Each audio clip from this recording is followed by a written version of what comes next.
Hello കൂട്ടുകാരെ, അപ്പോൾ ഇന്ന് ഇഷക്കുട്ടീൻ്റെ സ്കൂളിൽ ബ്രൗൺ ഡേ ആണ്. അപ്പം ബ്രൗൺ ഡേ ആയതുകൊണ്ട് തന്നെ ചാരുട്ടിക്ക് ബ്രൗൺ കളറിലെ കോസ്റ്റ്യൂമും അതുപോലെ ബ്രൗൺ കളറിലെ ടിഫിനും എല്ലാം സെറ്റാക്കി ഞാൻ സ്കൂളിലേക്ക് വിട്ടിട്ടുണ്ട് കേട്ടോ.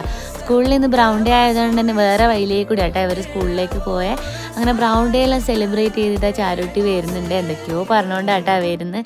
പറഞ്ഞ പാടന്നെ വന്ന പാടന്നെ ഓള് പറഞ്ഞത് എനിക്ക് കളിക്കാൻ പോകണമ്മേ, നമുക്കൊന്ന് പാർക്കിൽ പോവാന്നാണ്.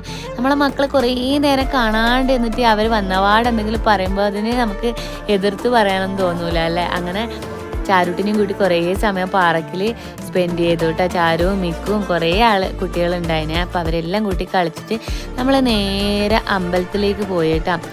അമ്പലത്തിലേക്ക് പോകുമ്പോൾ എൻ്റെ ഒരു ഫ്രണ്ട് വിജിയും കൂടി ഉണ്ടായിന് കേട്ടോ. ഒരുമിച്ച് വിജീൻ്റെ മോനും ചാരുട്ടീൻ്റെ ക്ലാസ്സിലാണ്. സത്യത്തിൽ ചാരുട്ടിൻ്റെ ക്ലാസ്മേറ്റിൻ്റെ അമ്മ, അതായത് എൻ്റെ ഫ്രണ്ട് ആയത്. അങ്ങനെ എല്ലാവരും കൂടി അവിടുന്ന് ഫുഡെല്ലാം കഴിച്ച് വീട്ടിലേക്ക് പോയി.